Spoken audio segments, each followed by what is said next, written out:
What if the most powerful moment in a live interview isn't a shocking revelation, but a calm, carefully chosen silence? Tonight in Beijing, Yu Long didn't arrive with headlines. He arrived with something rarer: accountability, restraint, and a message that many couples quietly living under pressure will recognize immediately. And the detail everyone noticed first? It wasn't what he said, it was who wasn't there, and what that absence seemed to protect. Stay with me, because this is not a story about perfect love. It's a story about real love, tested by attention, expectations, and the quiet work that never makes the news. What many viewers noticed first was not a sentence, a gesture, or a confession, but an absence. Young Mayai was not present, and yet her absence filled the room. There was no dramatic explanation, no symbolic gesture designed to provoke discussion. Instead, there was restraint. That restraint mattered. In an era where visibility is often mistaken for sincerity, choosing not to appear can be a powerful act of respect. Her absence suggested boundaries rather than distance, dignity rather than secrecy. It quietly shifted the focus away from speculation and back to responsibility. This was not a moment for shared defense or public justification. It was Yu Long's moment to speak and hers to remain protected. For many mature viewers, this decision resonates deeply. Long-term relationships are sustained not by constant visibility, but by knowing when to step back and allow the other person space to carry their own voice. Silence in this context was not avoidance, it was intention. What made the moment compelling was that it resisted performance. The absence did not invite drama, it discouraged it.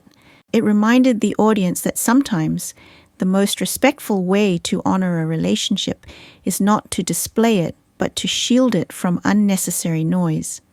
The physical setting of the interview played a crucial, often underestimated role in shaping its emotional credibility.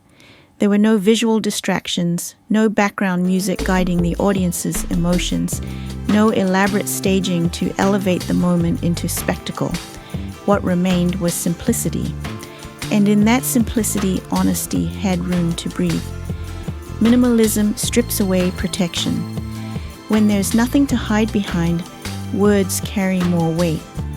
Yu Long's calm posture, unhurried pacing, and unembellished language suggested someone prepared to be understood rather than admired. The setting did not ask viewers to react quickly. It invited them to listen slowly. For an audience that has lived through decades of media evolution, this restraint feels increasingly rare. Many viewers over 35 recognize that sincerity often emerges not from intensity, but from clarity. A quiet room can reveal more than a loud one. The absence of theatrical cues also removed emotional manipulation. Viewers were not told what to feel, they were trusted to feel for themselves. This created a sense of respect between speaker and audience. The interview did not compete for attention.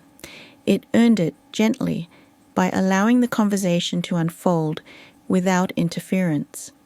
At the core of Yu Long's message was a simple but profound acknowledgement. Marriage does not remain the same once it becomes visible to the public. The presence of constant observation reshapes even the most ordinary aspects of shared life. Conversations, disagreements, and moments of fatigue are no longer just personal experiences.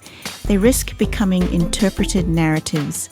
He did not portray marriage as fragile, but as transformed.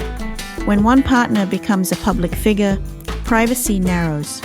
Decisions once made quietly now feel heavier, knowing they may be scrutinized or misunderstood. This does not mean love weakens. It means love must adapt. What makes this insight powerful is its universality. Even outside the world of fame, many couples experience versions of this pressure. Expectations from extended family, professional reputation, social comparison. The interview framed public attention as an amplifier of challenges many people already know. Rather than resisting this reality, Yulong appeared to accept it with maturity. His words suggested that understanding the altered landscape is the first step towards surviving it. Marriage, in this context, becomes less about idealism and more about awareness, adjustment, and shared endurance. One of the most emotionally resonant choices Yulong made was shifting attention away from himself and toward his wife's experience. He spoke not as someone defending a relationship, but as someone recognizing an imbalance. Yang Maye did not choose public life, yet public life arrived regardless. This distinction matters. Choosing visibility is one thing, inheriting it is another. He described her not as a symbol, but as a person navigating judgment without the armor of a public role. Her response, as he framed it, was neither confrontation nor withdrawal, but quiet resilience. For many viewers, especially those with long personal histories of partnership, this dynamic feels familiar. Often one person bears pressure without recognition, adapting silently so the relationship can remain stable. The interview gave language to that invisible contribution. Importantly, this was not praise designed to elevate an image. It was acknowledgement of emotional labor, of patience, of the decision to remain grounded when reaction would have been easier. By centering her humanity rather than her position, the interview invited viewers to reconsider whose strength is most visible and whose is most essential.